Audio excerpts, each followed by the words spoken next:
Hai, apa kabar? Kembali lagi bersama saya Mei di podcast Chandra Mawa, hitam bercampur putih.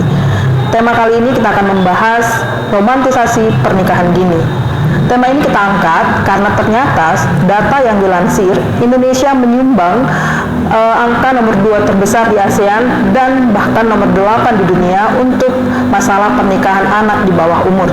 Hal ini juga salah satu pemicunya adalah ketika makin maraknya tayangan di media sosial tentang influencer yang sepertinya meromantasi pernikahan dininya, membuat khalayak yang melihat juga serasa seperti wah ternyata menikah di usia muda itu enak ya. Nah, untuk itu kita kali ini kedatangan narasumber dari BKKBN yaitu Kak Rilmawati Tarigan. Beliau adalah salah satu penyuluh KB di Kota Medan yang nanti kita akan berbincang-bincang lebih lanjut bagaimana masalah seputar pernikahan dini di Sumatera Utara dan juga apa sih sebenarnya dampak dan bahaya yang ditimbulkan dari pernikahan dini ini. Nah, baik nih Kak Rilma, sebelum kita memulai lebih lanjut perbincangan kita, cerita dulu dong Kak sedikit tentang ya perkenalan diri dan sekaligus seputar dunia kerja yang saat ini Kakak geluti. Oke, makasih ya. Dengan Mei tadi ya, terima kasih banget nih sudah diundang ke podcast ini. Saya sebenarnya pertama kali nih untuk diikutkan podcast, memang sudah beberapa kali tuh pernah ikut talk show di beberapa TV dan radio, tapi kalau yang podcast begini baru pertama kali nih gitu, walaupun biasanya sering nyimak sih di Instagram di mana-mana gitu ya. Kak Rilma, saya sudah 11 tahun ini menjabat sebagai penyuluh KB. Jadi pertama kali penerimaan CPNS-nya dulu di Kota Medan itu karena sebenarnya nggak bisa ngambil CPNS di daerah, nggak punya ongkos. Jadi ngetesnya di Kota Medan itu dapetnya langsung penyuluh KB. Nah, selama 11 tahun ini kita ngurusin pernikahan dini Kak Mei. Kira-kira itu salah satu loh. Sebenarnya penyuluh KB itu ruang lingkup kerjanya itu satu siklus hidup manusia. Dari sejak dalam kandungan, setelah lahir, pada saat dia menjadi balita, baduta dulu balita, kemudian menjadi remaja, orang dewasa, pasangan usia subur sampai dia lansia dan tercipta menjadi lansia tangguh, itu diurusin sama seorang penyuluh KB Mei. Gitu. Sampai lansia ya. Sampai lansia gitu. Jadi satu siklus hidup manusia. Jadi kalau kita hari ini nanti berbicara tentang pernikahan dini, itu hanya salah satu yang dikerjakan oleh penyuluh KB. Kira-kira seperti itu. Berarti penyuluh KB ini lengkap sekali ya Kak ya. Lengkap sekali. Hidup manusia semua benar diurusin. Ya, benar. Nah, tadi kan kita temanya ini pernikahan dini nih. Sebenarnya dari BKKBN sendiri itu mengartikan pernikahan dini itu seperti apa, dan apakah memang ada usia ideal untuk seorang pasangan menyatukan diri dalam sebuah pernikahan? Kira-kira seperti apa? Ya, kalau kita berbicara dari sisi pandang BKKBN itu tentu ada usia ideal yang ditetapkan oleh BKKBN. Jadi kalau menurut BKKBN usia ideal menikah itu, maaf ya, usia ideal menikah itu sebenarnya bukan usia ideal, tapi batas minimal sih sebenarnya.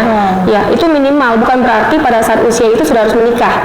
Itu 21 pada wanita dan 25 pada pria gitu ya. Jadi tapi bukan berarti ketika wanita sudah berusia 21 itu harus menikah, tidak. Itu usia minimalnya seperti itu. Jadi ketika kita menikah di bawah usia yang ditetapkan oleh BKKBN itu didefinisikan sebagai pernikahan dini. Itu menurut BKKBN. Tapi ini masih kurang sinkron nih dengan Kementerian Agama kan begitu ya. Kalau secara Kementerian Agama kan dia usia menikah itu 19 tahun sudah bisa begitu. Nah, jadi kadang nggak matchingnya itu di situ. Gitu. Berarti dari segi KUA 19 sudah legal nih. Sudah legal. Tapi kalau dari BKKBN belum, tunggu 21 dulu. 21 dulu seperti itu. Nah, terus untuk kebijakan menikah secara sipilnya itu seperti apakah? Apakah memang mengikuti BKKBN atau dari KUA-nya gitu? KUA dong, Kementerian Keagamaan. Berarti menikah di usia untuk wanita 19 tahun sudah bisa didaftarkan ke catatan sipil ya. Sudah sah secara negara istilahnya gitu. Nah, kira-kira nih Kak, di Sumatera Utara sendiri terkait data pernikahan dini itu kira-kira seperti apa? Meningkatkah atau semakin menurun Kak di tahun-tahun ini? Ya, sebenarnya kalau secara data ya, kalau kita lihat dari perdataan kuartal tahun 2021 itu agak menurun sebenarnya, tapi masih cukup tinggi begitu ya. Saya contohkan saja di wilayah binaan saya itu di Kecamatan Medan Deli itu ada sekitar 3.000-an tuh kakaknya. Dari 30.000 kepala keluarga di Kecamatan Medan Deli itu ada 3.000 kakak yang menikah secara dini. Begitu. Jadi masih cukup tinggi. angka 3.000 itu masih sangat besar untuk menimbulkan resiko-resiko negatif gitu di masyarakat. Contohnya seperti stunting, kurang gizi buruk, kriminal, bahkan begitu.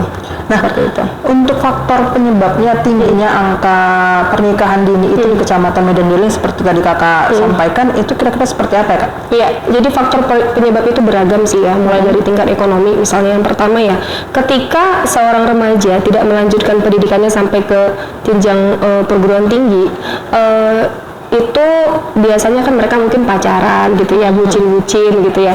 Terus orang tua mindsetnya begini nih, daripada mereka berzina lebih baik dinikahkan. Ya, ada satu yang punya pemikiran seperti itu. Yang kedua ada lagi seperti ini nih, supaya terlepas dari beban ekonomi keluarga.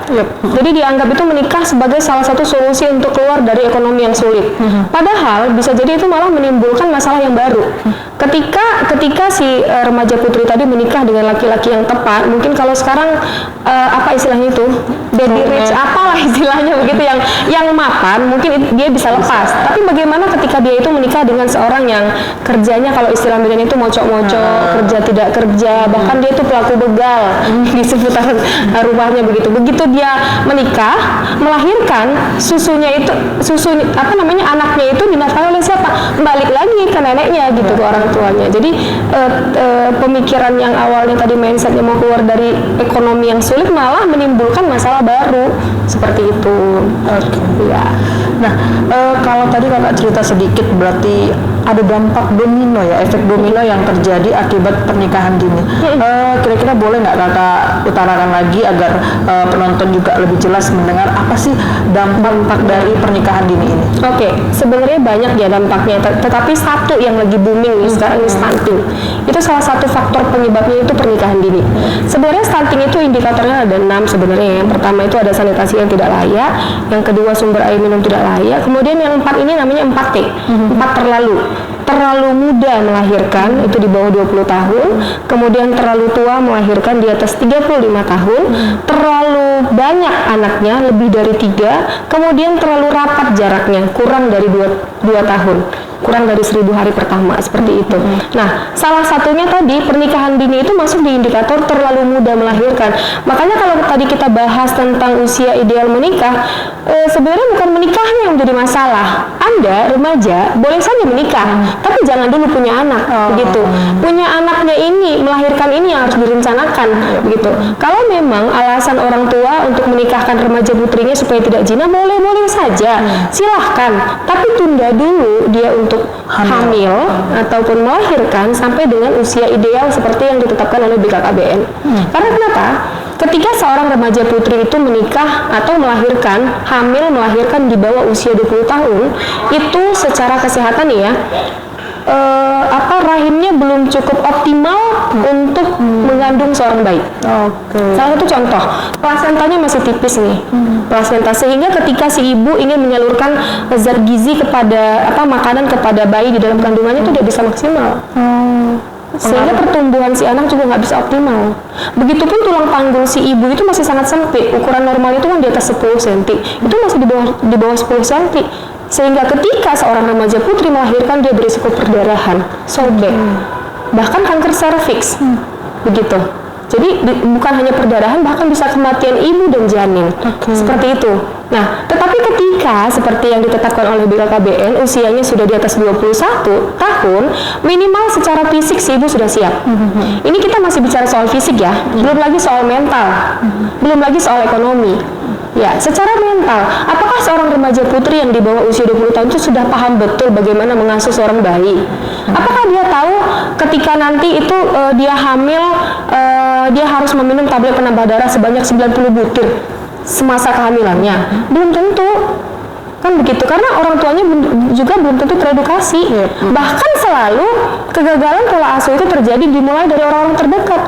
Ketika dia baru melahirkan, ya begitu ya, dia tidak memberikan asinya kepada anaknya, ataupun ketika dia masih kasih asi nih, tapi tiba-tiba karena anaknya rewel, orang tuanya atau mertuanya ngomong begini nih, anak kau nangis aja itu, dia kurang kenyang tuh minum asi kau, katanya gitu. Kau kasih pisang itu, kau kasih biskuit itu biar kenyang dia. Coba bayangkan, yang harusnya di program pengasuhan 1000 hari pertama kehidupan anak itu, ya 1000 hari pertama itu mulai dari sejak dalam kandungan sampai dengan usia anaknya nanti 2 tahun, di situ kan pertumbuhan otaknya sampai dengan 80%. Yang seharusnya si bayi butuhkan ASI, diberikan pisang sama orang tuanya, diberikan biskuit kepada anaknya. Pisang isinya apa? Misalnya ya karbohidrat, dia larinya kemana nih? Ke otot, kan begitu. Nah, ASI isinya apa? Asam folat misalnya, dia larinya kemana? Ke otak, kan begitu. Itu masih dipandang dari sisi kebutuhan si bayinya gitu sebelum terjadi stunting nih ya gitu. Belum lagi dari sisi kemampuan si anak yang belum mampu mencerna makanan yang diberikan oleh maksud saya bahwa pola asuh yang detail seperti itu yang belum dipahami oleh remaja-remaja putri kita, sehingga sangat rentan menimbulkan stunting. Ya kan, stunting ini mungkin teman-teman sudah tahu belum ya gitu ya kan. Stunting itu kan ini dia gagal tumbuh ya. Gagal tumbuh artinya proses gagal tumbuh pada anak akibat kekurangan gizi kronis dimulai dari sejak dalam kandungan sampai dengan usianya 2 tahun. Begitu ya. Tidak hanya itu, tidak hanya pertumbuhannya, tidak hanya tinggi badannya saja yang lebih pendek dibandingkan dengan teman seusianya, tetapi juga perkembangan otaknya di bawah rata-rata. Jadi pendek belum tentu stunting, tapi stunting sudah pasti pendek seperti itu. Dan itu salah satu penyumbang terbesarnya adalah keluarga-keluarga dengan riwayat pernikahan dini. Begitu. Seperti tadi kakak katakan bahwa ternyata usia ideal yang ditetapkan oleh BKKBN yaitu 21, ketika itu dilanggar atau ketika wanita itu menikah di bawah usia, itu banyak sekali dampak yang merugikannya sebenarnya kepada wanitanya ya, bahkan dari segi fisiknya yang kakak bilang dia belum siap untuk hamil, bahkan belum siap untuk melahirkan, dan endingnya nanti jadi adalah ke parentingnya. Nah, kemarin kebetulan kita juga punya salah satu informan kak yang juga telah melakukan pernikahan di usia muda, di usia 16 tahun. Nah, dari segi geografisnya pasangan ini juga tinggal di daerah pesisir. Nah, menurut kakak ada nggak sih kaitan daerah pesisir dengan angka pernikahan dini yang marak? Karena ketika kita wawancarai si informan ini juga bilang bahwa lingkungan teman-teman di sekitar dia juga banyak yang menikah muda. Jadi seolah-olah dia merasa bahwa itu bukan hal yang tabu, itu ya biasa. Toh teman-teman aku juga nikahnya muda gitu. Yap. Percaya nggak orang tua pernah punya nasihat begini nih, bertemanlah dengan orang yang positif ya, yang baik, sehingga pengaruh positifnya juga terpengaruh ke kita.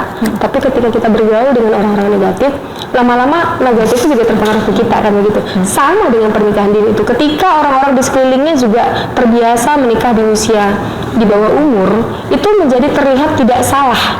Seperti itu, karena wajar. Banyak orang juga begitu, si A juga begitu, si B juga begitu. Apalagi sekarang zaman media sosial, ada lagi yang dengan bangganya memamerkan pernikahan dininya di TikTok, di Instagram, dengan kondisi anak yang dia gendong belum sampai 2 tahun, kemudian dia sudah hamil besar lagi sambil joget-joget seperti itu ya. Itu kalau kita bicara media sosial. Tapi memang tadi faktor kewilayahan itu, faktor geografis itu berpengaruh. Karena kenapa? Di daerah pesisir, di daerah pinggiran itu kan rata-rata dia tingkat pendidikannya biasanya di bawah menengah ke bawah ya. Bisa jadi dia hanya lulusan SMP atau SMA, seperti yang kakak sampaikan di awal tadi. Ketika dia sudah berhenti mengecap pendidikan, dia kan nggak tahu nih mau aktivitasnya ngapain lagi. Apalagi kalau tinggal di kampung, ya kalau di kota masih bisa nih kerja laundry, kerja apa, jadi sales, jadi apa kek kan begitu. Tapi kalau di kampung mau ngapain? Paling jadi buruh tani kan begitu. Kan perempuan juga jarang sih dilibatkan jadi buruh tani. Paling di rumah bantu-bantu orang tuanya. Akhirnya apa? Ada anak Pak RT, anak siapa yang melamar dia gitu, atau ada tetangganya si Joko yang naksir sama dia. Akhirnya supaya daripada jinah dinikahkan saja. Seperti itu. Tapi sebenarnya bukan hanya di pesisir, bukan hanya di daerah, di kota Medan yang besar ini, khususnya di wilayah Binaan Kakak, di Kecamatan Medan Deli, itu mungkin bisa juga sih disebut pesisirnya kota Medan kan begitu ya, di pinggirnya kota Medan. Tapi masih termasuk, kalau kita masuk satu gang saja, itu banyak itu kasus pernikahan dini. Dan bukan hanya karena faktor MBA ya, tapi karena memang putus sekolah, kan begitu. Karena begini, ketika kita memutuskan untuk mengejar pendidikan sampai ke perguruan tinggi, itu sudah akan otomatis terlepas dari jaringan pernikahan dini itu. Karena kita sibuk fokus kepada pendidikan, belajar, ngerjain tugas, bergaul dengan teman-teman yang memang sefrekuensi, yang memang yang bahasanya tentang makalah, yang bahasanya soal, aduh kita buat tugas apa lagi, kuliah, aduh tugas gitu ya. kuliah, aduh pusing nih, dosenku susah dijumpai, kan begitu yang dibahas yang begitu ya. Ketika kita bergaul dengan teman-teman yang sama-sama putus sekolah, yang diobrolin apa, kan begitu, ih cowokku begini nih, begini-gini si abang itu begini, kan begitu. Jadi lambat laun kita tetap semakin apa ya, terperangkap dalam lingkaran setan itu gitu. Itu ya sebenarnya tugas kami sebagai penyuluh KB di kecamatan dan kelurahan, memutus rantai setan itu, kira-kira seperti itu. Sehingga sering kami bentuk kelompok namanya misalnya PIK remaja atau genre generasi berencana. Nah kan di sana ada salamnya tuh namanya salam genre, teriak KRR, katakan tidak kepada pernikahan dini, katakan tidak kepada seks pranikah, dan katakan tidak kepada nafsa. Seperti itu. Jadi di sana memang ada apa namanya materi tentang life skill, ada tentang usia ideal menikah atau penundaan usia pendewasaan, usia perkawinan, kemudian nafsa. Seperti itu. Nah, tadi kita sudah bahas banyak banget nih Kak, mulai dari pernikahan dini, terus efek-efek samping dari pernikahan dini, bahkan sudah juga tadi menyinggung sedikit tentang stunting gitu ya. Dan terakhir nih Kak, apa sih pesan-pesan Kakak khususnya untuk remaja di luar sana tentang bagaimana sih sebenarnya remaja gender itu, generasi yang berencana itu, agar nantinya mudah-mudahan di tahun-tahun ke depan Indonesia semakin menurun, kalau bisa masyarakat remajanya sudah tidak lagi berpikir untuk cepat-cepat menikah atau kayak katanya tadi menikah untuk mengurangi beban keluarga ya, supaya langsung orang tuanya bebas dari beban keluarga. Nah, kira-kira apa nih pesan Kakak untuk orang-orang di luar sana? Oke, jadi untuk para remaja ya di Indonesia khususnya ya, khususnya di Kota Medan sih sebenarnya ya, hidup itu perlu direncanakan. Seperti semua yang dengan ada berencana itu keren. Karena kenapa? Ketika kita merencanakan saja bisa berantakan nih, gitu kan? Apalagi kalau kamu tidak merencanakan. Apalagi kalau menikah hanya karena bucin. Menikah hanya karena aku cinta banget sama dia, nanti aku kehilangan dia. Hello, laki-laki tidak cuma satu, perempuan juga cuma satu. Kejar dulu cita-citamu, capai dulu pendidikanmu setinggi mungkin, baru menikah. Seperti itu. Jadi intinya menikah adalah harus direncanakan. Nah, waktunya ternyata sudah sangat panjang kita banyak hal, dan ini adalah sebuah tema yang sangat bermanfaat sekali, dan terima kasih untuk kehadiran Kakak di sini sebagai narasumber yang sudah sharing dan berbagi kepada kita semua tentang bahaya dari pernikahan ini itu sendiri. Sejatinya sebuah pernikahan adalah menyatukan dua insan untuk hidup bahagia berdasarkan cinta. Tetapi pernikahan tanpa persiapan yang matang, baik fisik maupun fisikis, adalah bahaya. Terima kasih Kak Rilma dan saya Mei. Sampai jumpa di podcast selanjutnya. Bye.